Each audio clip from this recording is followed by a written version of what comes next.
Well, welcome everyone to today's talk.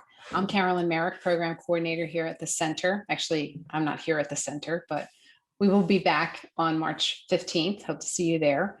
Welcome to today's first of a three-part series offered by the Community Climate Collaborative, or as they're known, C3. Just let this person in, excuse me. Okay, the center has partnered with the Community Climate Collaborative. We're part of the Green Business Alliance, which Teri Kent, our presenter, will talk to you about, as well as we're part of this year's Better Business Challenge. Sorry, people start coming in, I'm clicking and talking. Teri Kent is with us today. She's the Director of Programs and Communications for C3. She's passionate about creating a better world through community involvement. You may know her through her nonprofit she started in Central Virginia, Better World Betty. Which to date has helped over 200 businesses increase their efficiency and sustainability measures. Teri also worked as communications manager at the Rivanna Water and Sewage Solid Waste Authority before joining C3 in September 2017. So welcome, Teri. Thank you for being here. And I'm going to turn it over to you. Oh, thank you so much. So I'm going to share my screen. Welcome, everybody. Let's see here. And I'm sorry, I should just mention while Teri's sharing her screen that everybody's muted. If you have any questions or comments, you can put them in the chat at any time. And at the end of the meeting, when there's time for questions or comments, I will definitely unmute you. Okay. Just give it a second here. All right. Well, welcome. Thank you so much. Can y'all hear me okay? Yes. Great. Thumbs up. Awesome. I am so happy to be here today with you. I really appreciate your time. And the only thing that would be better is if we were in person. Carolyn and I were just talking about how we're very over Zoom. And so we understand, but we really can't wait to get back in person with y'all. So today I'm going to speak to you about my role and how we think Charlottesville and Albemarle County can reach its ambitious climate goals. I love this photo. I was a teacher for almost 10 years at the middle school level. So I have a special place in my heart for kids. So today what we want to do is talk about who we are at C3, why we're doing what we're doing, our programs, and love talking about the local success we've had, and then how you can get involved. Though the how you can get involved is definitely more for the part 2. So our team, we have 6 strong, and our 6th newest member is on the call, Latricia. So thank you for joining us. She is on day, what is it, 7 or 8? So she is brand new to the organization, but we have Susan Cruz, our executive director. I'm the director of communications and programs. Next to me is Caetano. He is the director of climate policy. Latricia is our climate residential and equity program manager. And next to her is Erica Gaines. She is our operations and engagement manager. And then we have Claire Habel. She is our commercial program manager. So that's the team. We don't have our UVA interns. We're very grateful for them. We have 2 so far, and I'm getting one next week. Oh, let's see. Oh, I don't know why it wouldn't. Oh, you told me about that. Okay, so it wouldn't let me forward. Our mission is different actually than other environmental nonprofits. And you know, there's a lot of great work happening at the state level advocacy. We have various chapters, local chapters that we partner with. But I think what sets apart C3 is that we have a very local focus. And we believe that the change that we need resides in cities and that we can harness that power. We can catalyze climate action through programs, policy, and advocacy here, right here in our backyard. And we strive to reach really beyond the usual suspects, which I'll get back to in a moment. Okay. So our goals are to help the city and the county reach our 45% reduction in greenhouse gas emissions by 2030. We want to broaden the tent. We want to engage parts of the community that haven't been engaged on this issue before. We want to de-silo climate into the intersections of affordable housing, climate justice, transit. So, and that goes to our second goal, and that is to address energy and transportation inequity. We know that climate change is going to has affected disproportionately our people of color, Latinx community, our most vulnerable among us. So we really need to address those existing inequities. And we want to be a replicable model for other cities across the Commonwealth. Of course, that's always a nonprofit goal, but I do think that our unique combination has that potential. So I'm not going to go over this slide too in depth, but I like to put it up there to give you a context of how Charlottesville and Albemarle compare to other cities. And I also like to show you this slide because one of the reasons why C3 was formed is that before 2019, our goal as a city and a county was something like 25% reduction by 2025. Really part of our forming was the fact that, wait a second, why aren't we, as a university town, a town of people who really care about the environment, why aren't we having ambitious climate goals? So one of our first steps that we did at C3 was very heavy advocacy on the part of really our business community, gathering our social justice community members and really getting them to help us advocate for these ambitious goals. So it's exciting that now we have the goal set. Now, how are we going to get there? So this is what we're kind of up against. This is where our emissions are currently coming from. You can see the commercial sector, almost 30%, same with the residential, and then of course, transportation. And not to say those other issues aren't important, like waste. Of course, as a Better World Betty, I love talking about recycling and waste, but our main focus is to get at these emissions reductions in the commercial industry and in the residential sector.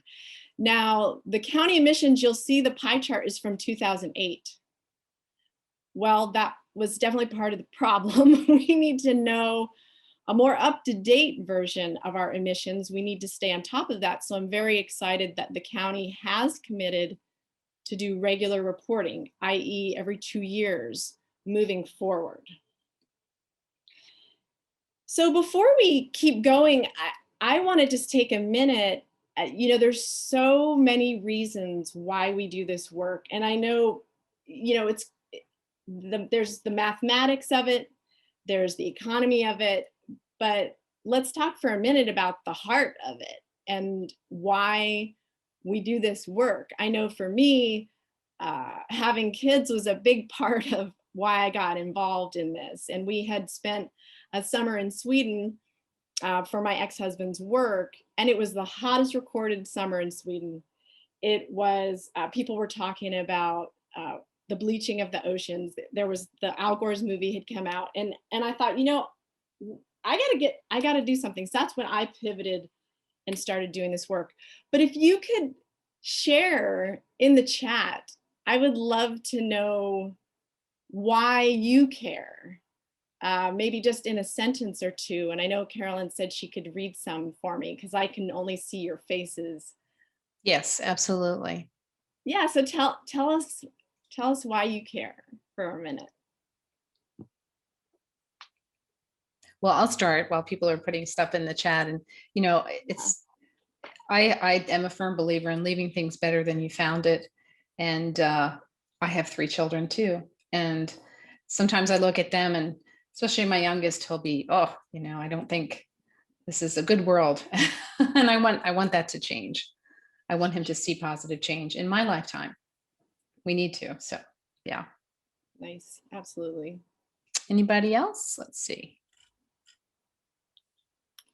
I know I'm putting you on the spot.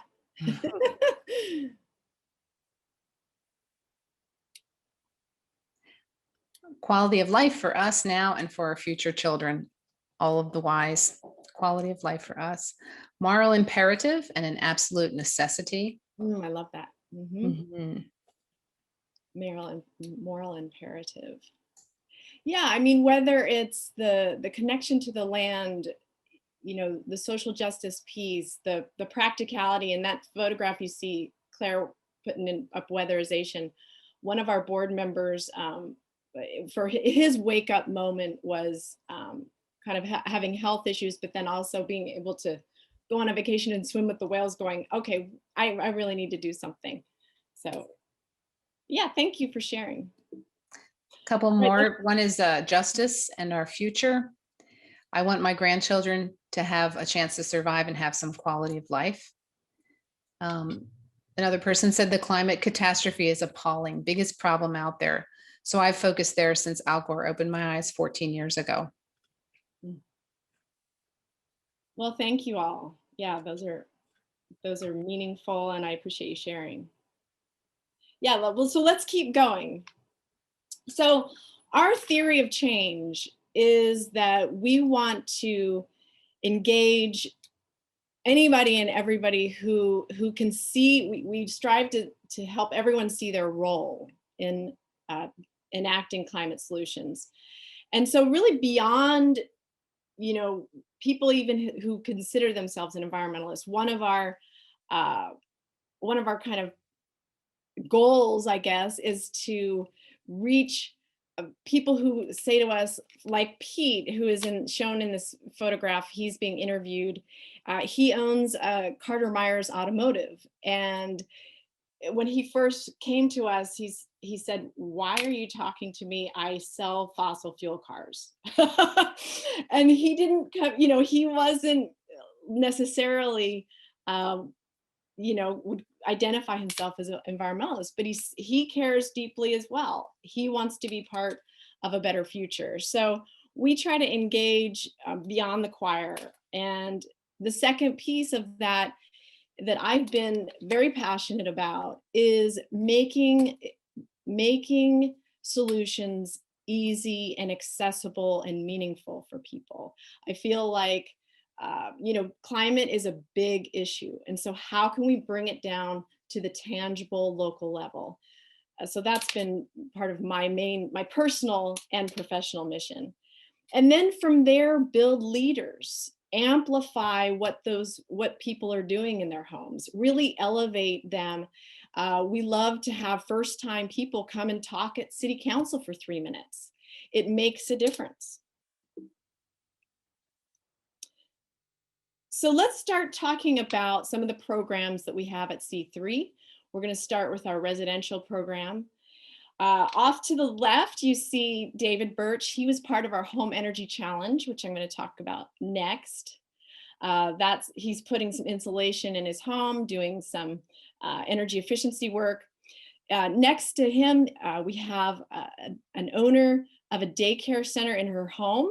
And she qualified for our fuel switching project, where we are electrifying 8 homes from natural gas, kerosene, propane to all electric. And then finally, I love working with the kids. There's one of our guys. We'll talk a little bit about that in a minute as well. So our Home Energy Challenge, which resides at cvillechallenge.org, is a way that we make that taking action personally, starting in your own home. So we leverage the power of social networks. So whether it be a group of friends, maybe it's your choir, we've done business groups, homeowner, like neighborhood groups. And what happens is you host a power party. Someone volunteers to host a power party, and C3 comes in and does a short presentation on why it matters, what we can do at the local level, and this platform. So on the left-hand side of your screen, are just 6 of the actions that we present, but there are over 60 actions on that platform that you can take, whether you've done things in your home already, whether you don't have a budget, whether you're a renter. So it's really flexible for people. And from there, they take action. And the platform, I love the platform because you fill out your energy profile. It takes about 20 minutes, and it shoots out your carbon footprint of your home. So you actually have a number, which we sometimes call the weight, the weight of your home, carbon weight. And so then it's about losing some of that carbon weight. So, the goal that we have for our families in that program is to lose 5,000 pounds. So we have a t-shirt that says, lose 5,000 pounds, ask me how. And then we celebrate. And we like to work with kids.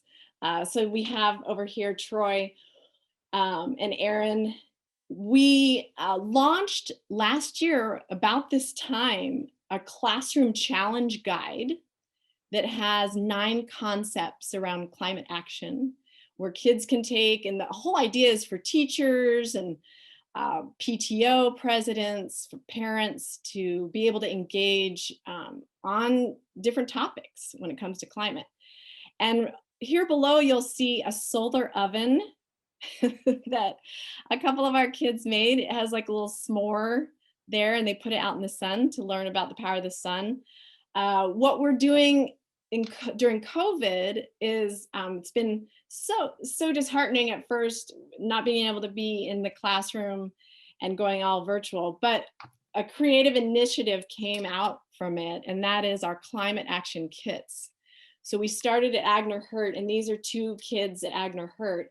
They do a scavenger hunt on energy in their home, and then Aaron's making a reusable bag out of a t-shirt.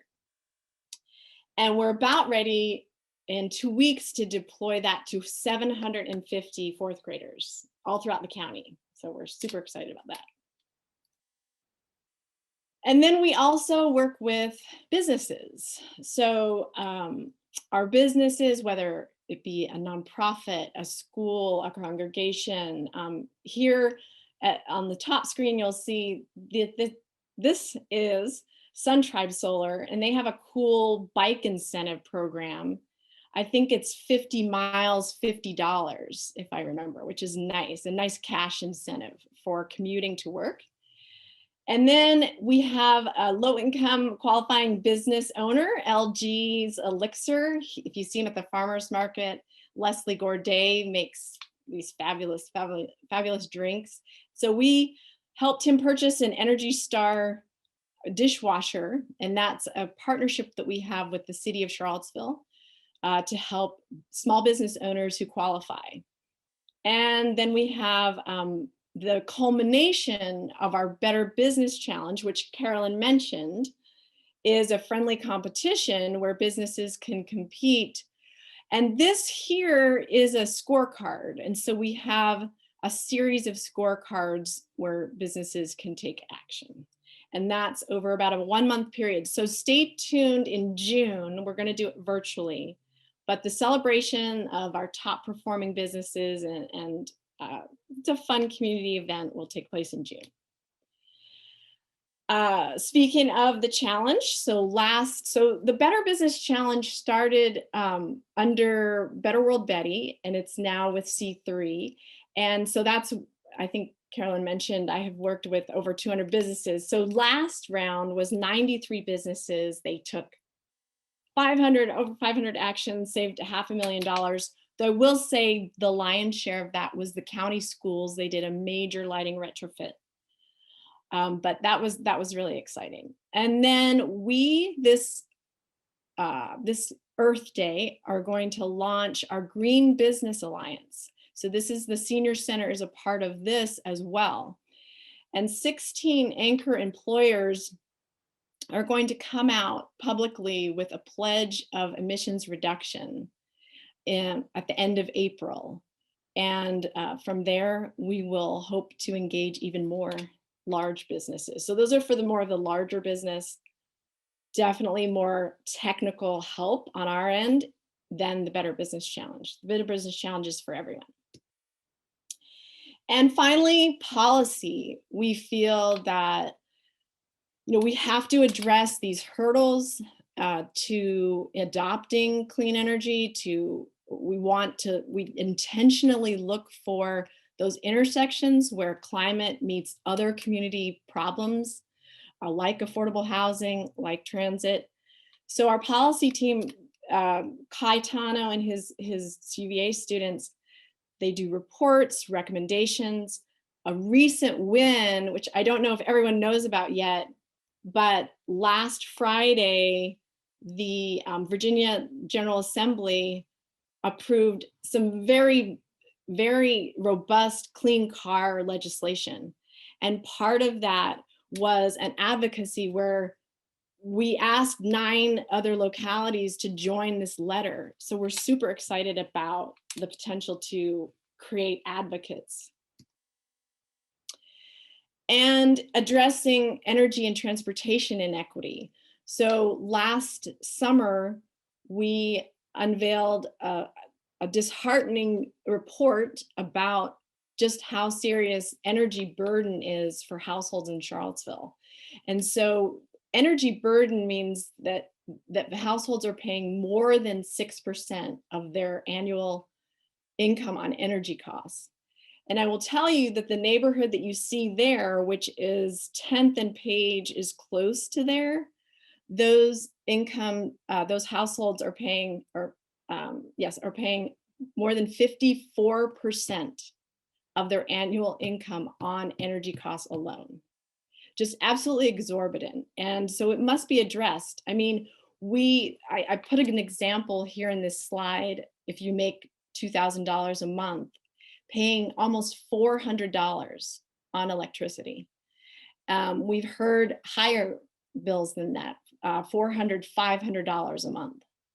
We are also going to look at transit equity. Right now, Caetano is about to launch a big survey asking the community to fill out their ideas for improving transit throughout the city and the county and uncovering those barriers. So that's a lot of information.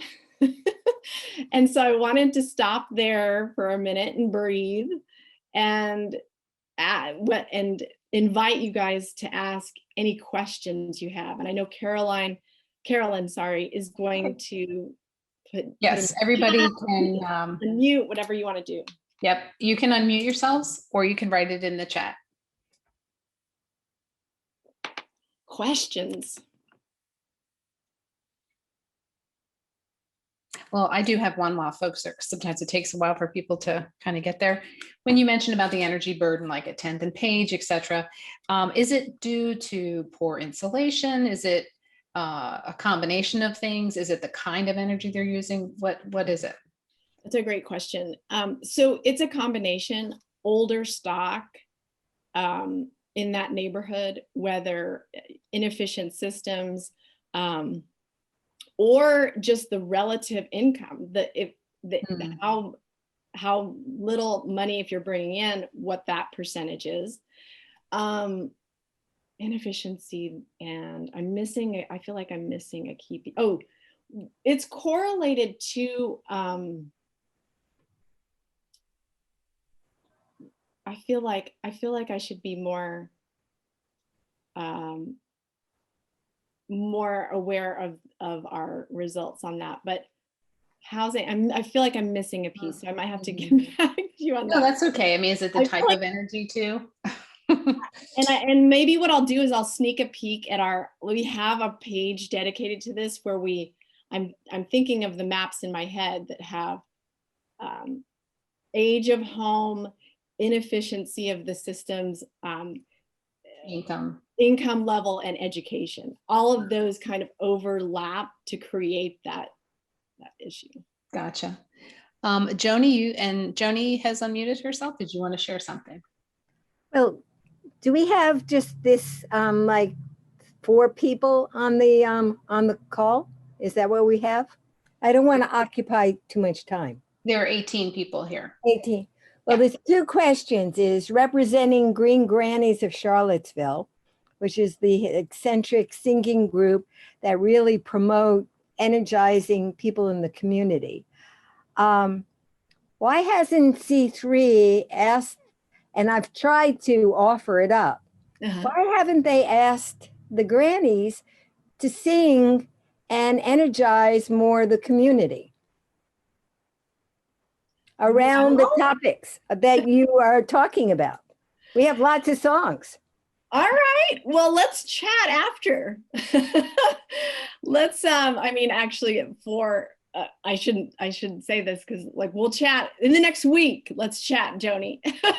Okay. And let's figure it out, because I know that the last time I saw the Grannies, we were there together at the city council, and you guys had sung a song. And then I think, I mean, to be fair though, Joni, we do have this sensitivity to, now that we're like, how do I want to say this?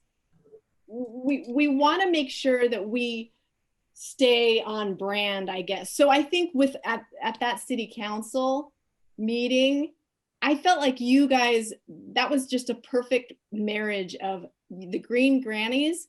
And then I think we had, if I remember, Martin Chapman, he was a business owner. So our energy was like, okay, how can we get these business owners in that city council meeting?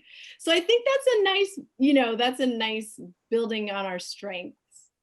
Well, what we do is we make up songs depending upon whatever group is wanting to make a message. Oh, so our songs keep changing.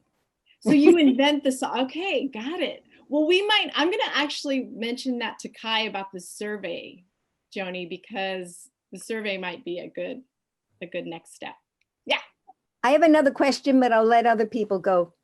Okay, we have a couple more in the chat, and I also see Kath, you unmute yourself. Did you want to ask a question, Kath? And then I'll get to the chat. One of the things I'm really interested in is transit. And I'm wondering if there's any chance that CAT could become fare free, because as I understand it, the fares themselves are a really low percentage of the total operating costs. Like, 4%, 5%, that's what it was a couple of years ago, I think. And there are other jurisdictions that have done that. And I don't remember exactly where, but I'm thinking it's some university town in North Carolina. Maybe you would know, Chapel Hill, I'm not sure.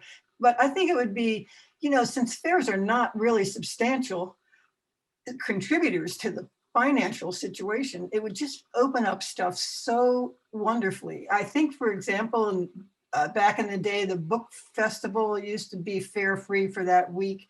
And it was wonderful. I mean, you just felt like you owned the place. You could just get on the bus and go wherever you wanted.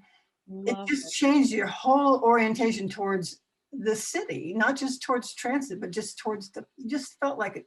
Again, it felt like ownership. I just can do whatever I want here. This is great. And I would love to see that happen. I don't know what the impediments are to it. I know that Chip Boyles was thinking about it, and I don't know what he would be doing about it in his current position, but that's something I would love. I don't know 100% if it's on the table, but I know that in our team anyway, it's been thrown around, and it will really hinge on people like you filling out that survey and really adding that desire and that piece to it, because part of what we want to do, and it was the same situation with the energy burden, is we want to really dig into the problem as deeply as we can so that then we can tackle the solutions.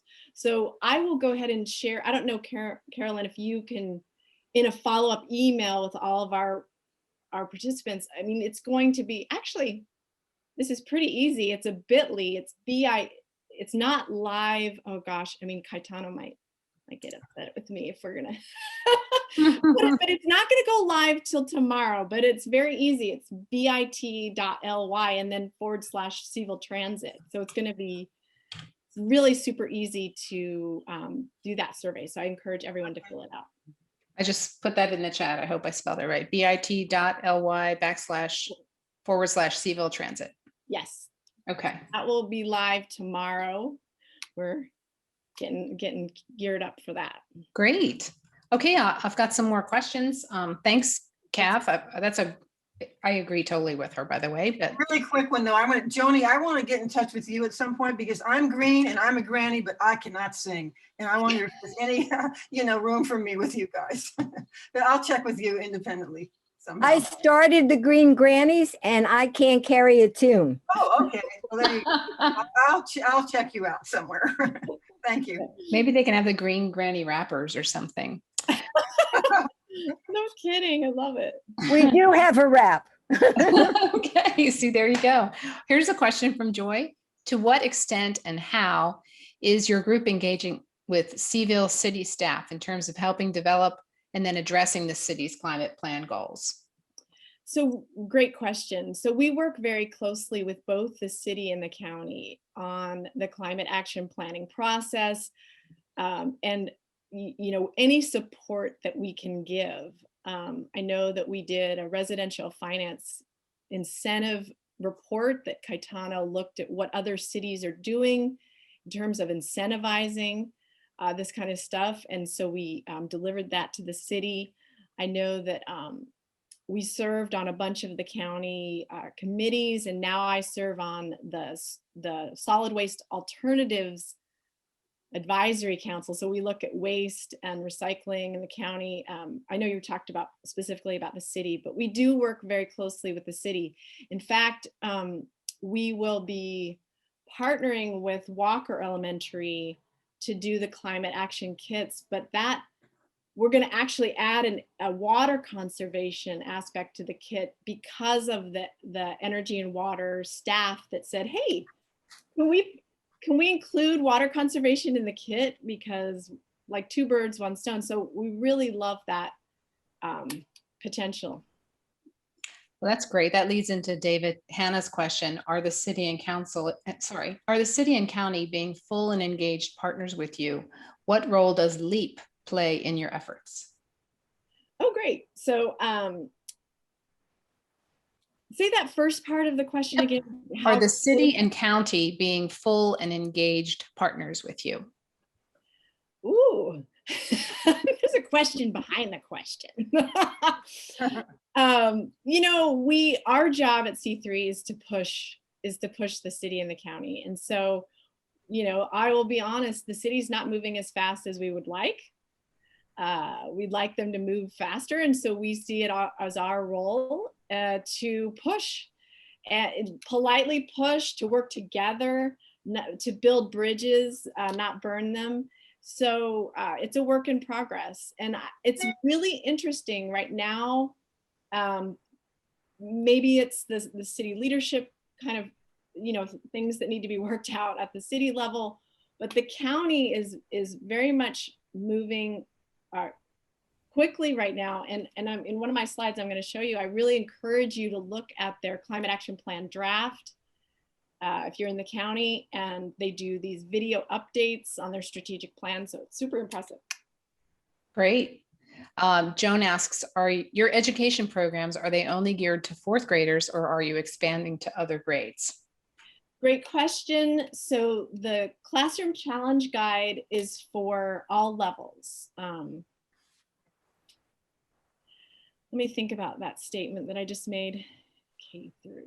K through 12. I mean, to be honest, the 11th and 12th grade is probably going to be too easy for them. But other than that, that's what we wanted to do with the Classroom Challenge Guide, is make it accessible to all grade levels.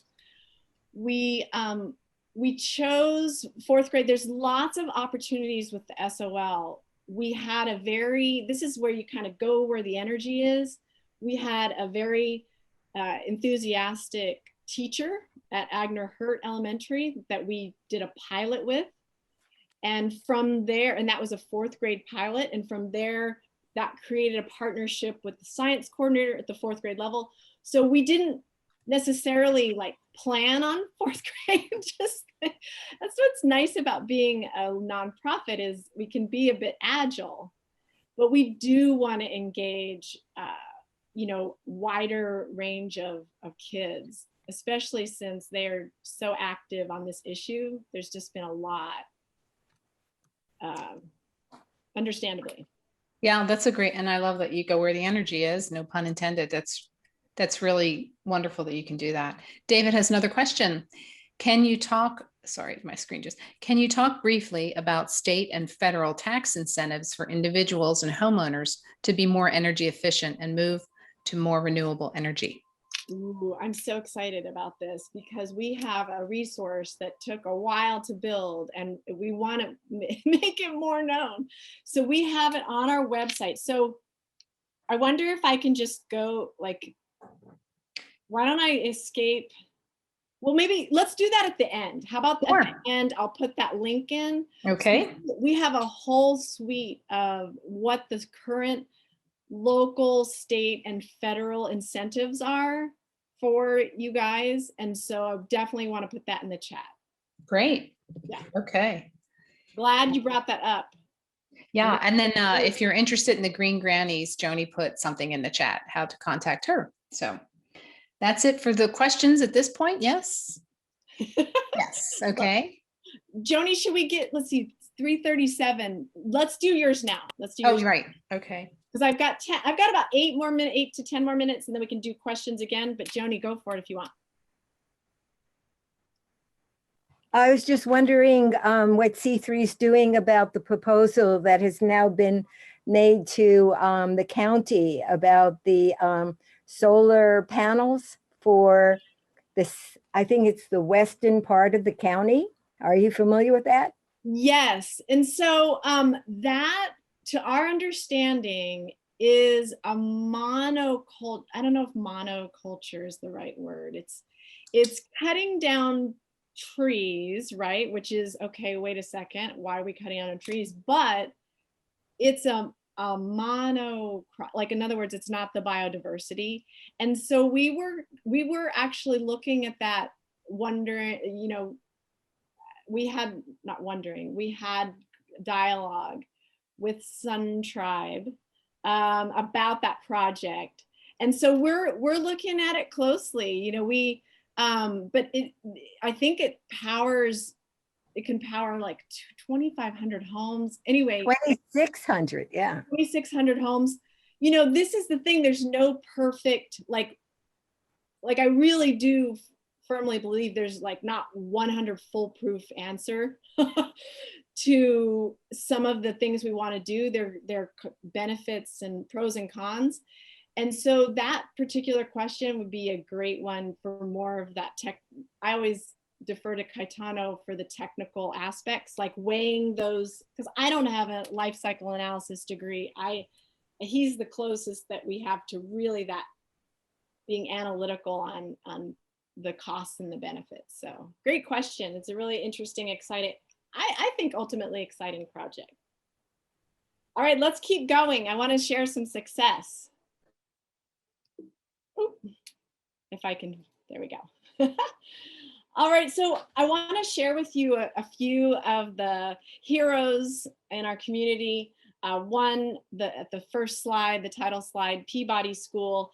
Amy Lastinger is right there. She's a 5th grade teacher. They just knocked it out of the park, these kids. They came and spoke at the county board of supervisors, and they installed a solar panel installation using a power purchase agreement to offset 65% of their energy use. So they were actually awarded each year in that challenge, we award for the biggest electricity reduction, and they reduced their usage by 44%. So amazing. And I also love that they have a mindset of continuous improvement. So they're looking at what else can we put solar on, you know, how else can we engage kids every year. Hansman and Weeble is an accounting firm that has been in Charlottesville since 1928. So a real anchor business here. The CEO, Jennifer Lehman, is on the left-hand side, and they joined our business challenge. They had a really robust green team, 10 members deep, that did some, you know, common sense things, employee engagement things like, you know, signage and that kind of thing. But their big one was using the Clean Energy Loan Fund available at the city to buy down their interest rate on their solar installation to sweeten the return on investment for them. So they're going to see 10,000 annual savings on energy costs going forward, and they are a part of our Green Business Alliance. I put building, oops. And congregations, you know, someone on the call talked about the moral imperative. We, once upon a time, I did a part-time stint at LEAP. Oh, David, your question about LEAP. We work very closely with LEAP. We're working with them on the fuel switching project. And I was about to say that I had worked there part-time and I was giving away rebate dollars. I was their commercial outreach coordinator, and we were able to give congregations particularly money for energy efficiency back in the day. It was like, I guess, the Obama years is where we got those rebate dollars.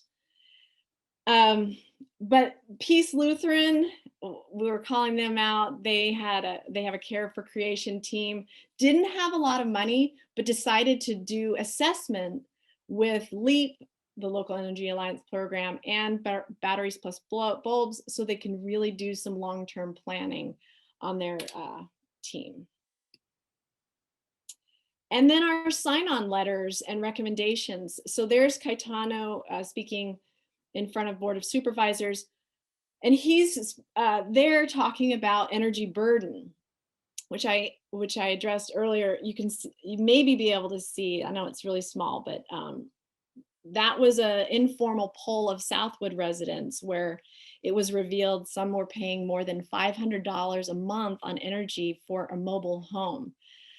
So one of the successful pieces of policy that we have to date on tackling energy burden is called VeEP. It's a voucher energy efficiency program. This was a partnership with LEAP, the city, and C3 to incentivize landlords in the city to help them pay for energy efficiency retrofits and upgrades, so that in return they would accept housing vouchers, rental housing vouchers, but that would also enable those energy bills to be lower. So it was a real win-win for both the landlord and the tenant. And finally, the climate action plan at the county, wanted to put a shout out to that. Some of our recommendations were incorporated into that plan, and we're excited to see that come to fruition. So all in all, 200 businesses, 450 households, and thousands of individuals, and we can't wait to engage even more people in this. And we can't do it alone. We can't do it without the Grannies. We can't do it without all of you guys. And this is by no means exhaustive. These are just some of our partners that we work with. I like this slide especially because I never thought that as an environmental organization we'd have a fuel company and a car dealership on there. But that's part of our ethos, is to engage beyond the usual suspects. So I hope you'll join us March 25th. That's the next installment, where we will get more personal about things that you can do. But just a kind of a little sneak peek, we really want to meet people where they are. Taking into account all the different motivations and all the different resources that they may or may not have, set a goal, and then hopefully engage with us. And as the communications person, I always want photographs of everybody doing all these good things. So I hope you guys got inspired, and I hope you'll come next time, and feel free to email or call with any questions. Yes, and that's what I have for you. That's great. I just wanted to go back to one comment in the chat from Joy Loving. And it goes back to the slide where you were talking about the commitment of reducing Energy. Joy says the Harrisonburg City Council passed a resolution in November 2020 to attain 100% RE on its electric grid by 2035. Wow. Yes. So we need to update that on our map for sure. That is, I'm so glad you mentioned that, because Harrisonburg, that's right across the mountain. And RE stands for renewable energy. So renewable energy goal of, say that again, 100%. 100%. I have to go all the way back and see. I mean, 100% renewable energy on its electric grid by 2035. That's super impressive. Super Yeah. impressive. So we will update our map. I know that it's kind of fun, like having a little bit of competitive spirit with all of this, right? Where it's like, wait a second, we don't have a renewable energy goal. Why not? Maybe that's our next step. Blacksburg has done amazing things and really leading on some levels. And yeah, so, and then the EV, like electric vehicle infrastructure and all. So lots of work to be done. There's definitely not a shortage of work to be done on this topic. And just want to remind you about the link to current local state incentives. Yes, let's go ahead. And I can stop this share and you can go ahead and find that. That'd be great. I'm going to go ahead and go to our website. Oh, there we go. Let's see. Oh, I got to exit. Okay, so we will, if you go to our website, I'm going to put it in the chat, of course, but residential page, and we've got, it's called Local, State, Federal, and Financial Incentives for Households. And I think I can go ahead and just drop that right into the chat. Cool. There we go. Yes. So more questions? You still have the ability to unmute yourselves. So if you all want to ask the questions or put them in the chat or have any comments. We do had a comment. Thank you so much. So I have a question. yeah, sure, Joni. There's a lot of confusion about what's happening in the city because the city was like flying ahead of the county as far as their actions go with Riverbolt and Susan and whatever. And then all of a sudden, everything kind of just got bogged down. Mm-hmm. And my assessment of the bog down is that we have voted in a very strong advocate for racial concerns in the city. And there's all this mess that is going on and around all of that, which has taken priority, unfortunately, away from the wonderful work that people have put into the city to move it forward. So I know that the housing and the energy costs really overlap on the racial concerns that are in the city. How is C3 kind of trying to help the city move through that so that it's a win-win situation? Yeah, well, there's a lot to unpack. I mean, I will say that Caetano and Susan on our team, and no doubt Latricia will be pulled in to those conversations with counselors on the important intersections of climate and equity and racial justice. And it's all, it's all intertwined in it. And we don't want, I know we don't want one issue. It's not like a race against, issues. It's all, we want it to be all holistic and all one. So we'll continue to meet with counselors at C3, and see, and do our best to move these issues forward in a multi-solution. I love the word multi-solve. That's like the what I think people need to be focused on is not one solution versus another, but how do we meet mutual goals mutual values, that kind of thing. And Latricia, if you, I mean, I know it's early, but if you feel free to weigh in. I know. I would just say when we're thinking about these issues, we shouldn't think about it as a solitary or different issues. It's all issues of we're humans.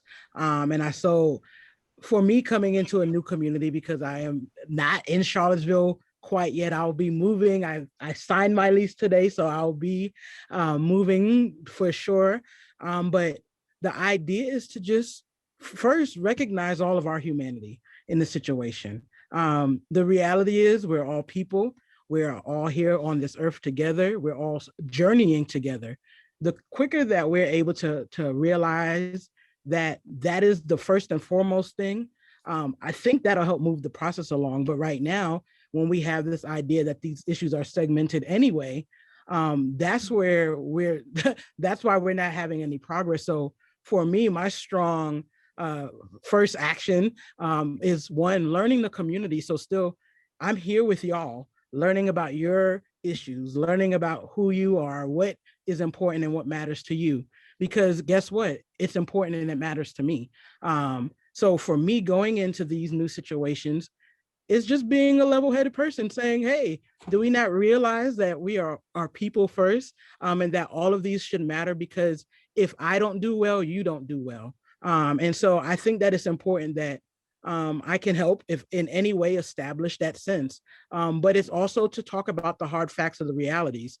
We have to have a reckoning with what has happened in our country systemically, even if that is, it does cause tension, it causes pain, but we have to be willing to all journey together. And if we are on this journey together, we have to sit with that uncomfortability. And as we sit in that uncomfortability, it's okay. Then we walk through, we learn about one another. We continue to grow. We continue to understand that we all have collective experiences that make us people. And once we start to journeying those little those waters, those rocky waters together, we have to be willing to come with actual solutions that are going to change things. We have to understand that, if your neighbor across town hasn't had access to certain things, if we understand that geographically they may have been set up on bad land that had contaminants that set them behind, if we're not willing to understand how systemically people haven't been given opportunities to have even access to home ownership, have access to upward mobility, have access to quality education, have access to just things that have been basic for so many other people, we're not going to go further. So we have to learn together, learn our histories together, and come up with a better future that will affect all of our children, our grandchildren, our kinfolk here globally. So, that's what I'm going to bring. And I hope that it is empowering for all of us. And I want all of us to become activists and active advocates for everybody, period, because we matter. We all matter. We are people, but we have to understand that other people have not always had that privilege. So as we're sitting and thinking in those things, think about your own privileges, your own things. I sit in my own level of privilege, sitting to you, talking to you right here I'm at Wake Forest University. But there are a lot of people who look like me who have not had even the door open for them. So, I think about those things, and that's even as another Black person in America, like I don't have the same access to other Black people or other women that have not had the access to education that I've had. So we have to think about those things. So think about your privileges and how you stand and be willing to learn about others. So that's it. We're so excited. I'm so excited to welcome Latricia to the community and all that she brings. And so it's going to be an exciting journey, and we're glad to have you. And yeah, excited. Can I share something about what you're all talking about with Joni's question, Latricia, and you? At the center, of course, there's COVID, right? We all know that's going on, and not just at the center. We've had to focus on our budget, like many people have.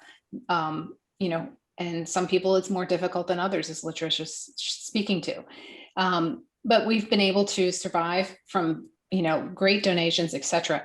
And then we've also carried this mission of this green energy, and we're also carrying the mission of racial equity, diversity, and inclusion. And it's a lot to carry. And so and there's fewer people carrying it because we've had budget cuts. And I think a lot of us are experiencing that in all parts of the world. There are just so many big things on the table. But when I look at it, I think about, okay, well, we've got solar panels on the roof. We're encouraging more people of color, and I'm sorry if I'm using the wrong phrase, to be welcome into our door. So we're, everything's kind of coming together. We're working on several things at once. And I just hope that, to Joni's point, that the city and the county, that we can hold more than one thing in our focus, knowing that they are all pieces to the same puzzle, and that at some point critical mass will be reached and woohoo, so.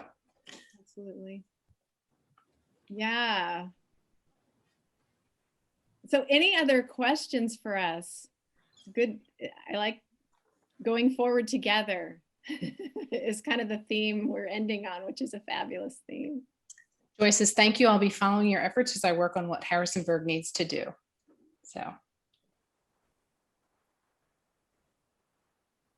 Absolutely. There we go. What a great group of people today. Thank you all. Yes, thank you. Thank you. We're really looking forward to it. So the next one will be more practical things that you can do in your home, specifics.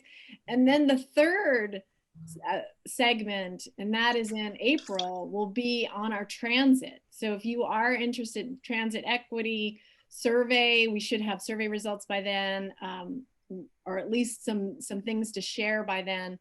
And I think we have Caetano planned to do that one. So bring all your very detailed technical questions to Caetano and he can answer those. So Teri, what's the date of the one in April? Do you know? So that will be the third, I believe it's going to be Earth. Is it Earth Day? It's Earth Day. Perfect. Okay. Which is, I got to look at my calendar. Sorry. The 22nd. Yeah. 22nd. Thank you. Yeah, Thursday the 22nd.